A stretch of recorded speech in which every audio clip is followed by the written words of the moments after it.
Hey James, how are you doing? I'm doing really well. How are you? Good, good. It's a pleasure to be here. Excellent. So the floor is yours to tell us a bit about Argentina's, crypto startup and investment landscape from your vantage point at Ripia. I don't know if you can hear me well because I have a message that my network is not that good right now. It But started bad, but you're now back and I can hear you clearly. oh, okay, perfect, perfect. So we talked a little bit, I think a weeks ago about this with you, James. So I will try to share my point of view on how things are going in Argentina regarding the Web3 space and the venture capital industry as well. Um, so James, feel free to interrupt me or to ask anything, or if you want to go a little bit deep on something, just go ahead and don't worry about that.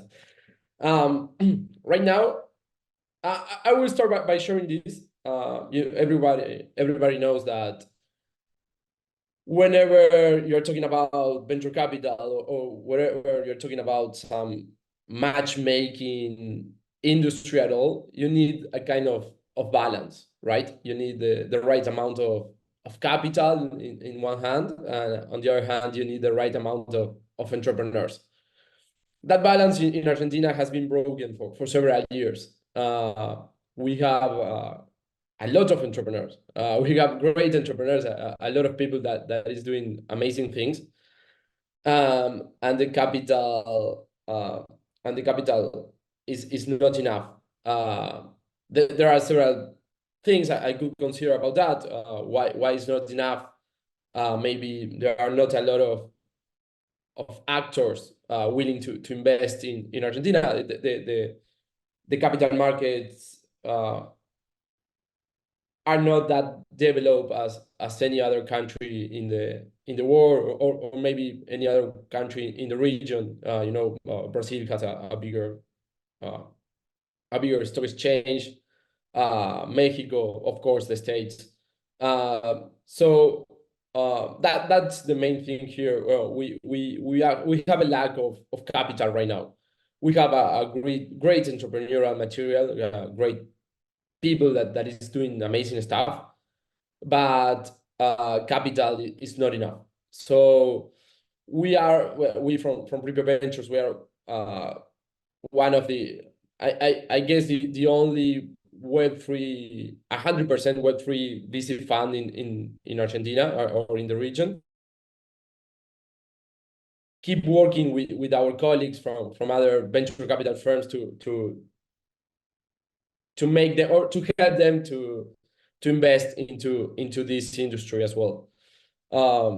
That being said, the resiliency is in our DNA, right? So uh, besides not having enough capital or not having the best conditions to raise capital in the world, amazing projects have been born in Argentina.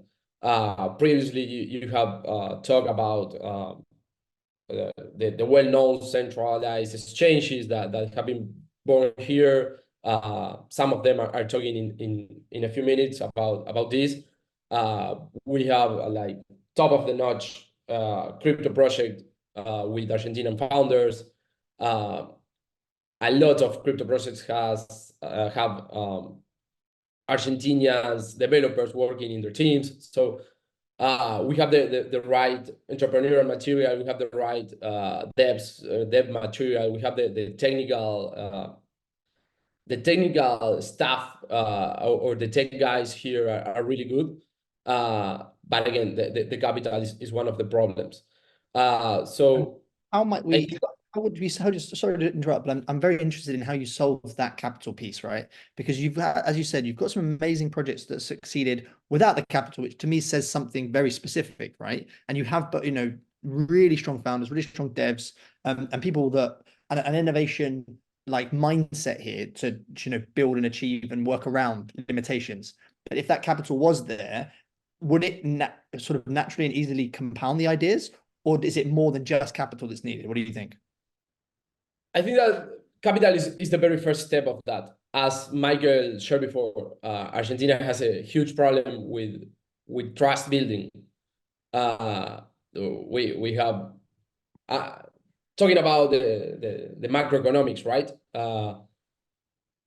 A country that has defaulted several times in the biggest default in the history. So it's a crazy environment to do things here. Again, that's why resilience is in our DNA. So if you don't adapt in Argentina, you will not make it for sure. It's impossible to make it if you do not adapt here. But that's great for building entrepreneurial skills. But on the other hand, capital is the most coward thing on earth. So yeah, we saw it a few months ago when the Fed started raising the interest rate. The capital markets were complete drain out of money because there was some good interest without risk. So you are treating with the most coward thing on earth, capital. Yeah, people try to do a lot of things with that, and again, I completely agree with that. But whenever they see, whenever an investor see that the laws can change, the what you said yesterday will not be the same or will not be stay the same for a few months or a few years. Yeah. They will prefer to do something else in any other part of the world. Yeah. So I guess that's one of the reasons. Argentina was not a great place or has not been a great place for investing from abroad. Diego shared that before. We have several exchange rates. Whoever is an entrepreneur in Argentina is, or whoever who is doing a project in Argentina and raise money from abroad, they need to set up a huge structure to have the money available here to spend, I don't know, paying the payroll, paying to people, doing whatever they want with the money. Yeah. They will need a huge structure. So whoever is doing something in Argentina is a CEO, is a CFO. So it's you have Yeah. a complete set of skills when you are an entrepreneur. Totally. And just looking at some of the questions that are in the chat, what is Yeah. the scale of capital do you think is needed here, right? How many orders of magnitude in dollars or pesos do you think are needed here to really change the existing structures? Okay, that's a great question. I don't think I have a specific answer. I could share what happened before in the venture capital industry before we were talking about Web3 or Web2 specifically. Yeah. But some years ago, there were a lot of, not a lot, but more players in the early stages, in the early stages, right? So there were more VCs aiming to invest in seed, pre-seed, or incubators or acceleration programs. The government in 2015 had a program for a matching fund for venture capital incubators, accelerators to match the amount they were investing into projects. They were giving the same amount to the company through a trust structure that was that led funds to apply to have this matching structure. That incentive that was one of the drivers that led the industry grew a lot in the last 5 or 7 years. But right now, maybe those funds are not did not move to Web3. So Web3 it's only it's a newer space or a newer industry. where people don't have the specific actors to go and search for that amount of capital. Yeah. So if you are willing to invest, if you are willing to raise funds, your options are only a few. Yeah, and I'm going to put you on the spot a little bit here, Elian. I'd maybe ask you to estimate the size here, right? If, and especially the early stage, it's really important.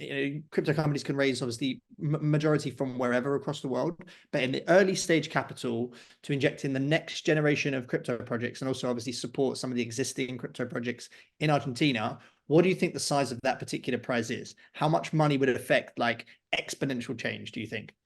Yeah, I was when I was thinking about this answer, I was trying to put a number to that.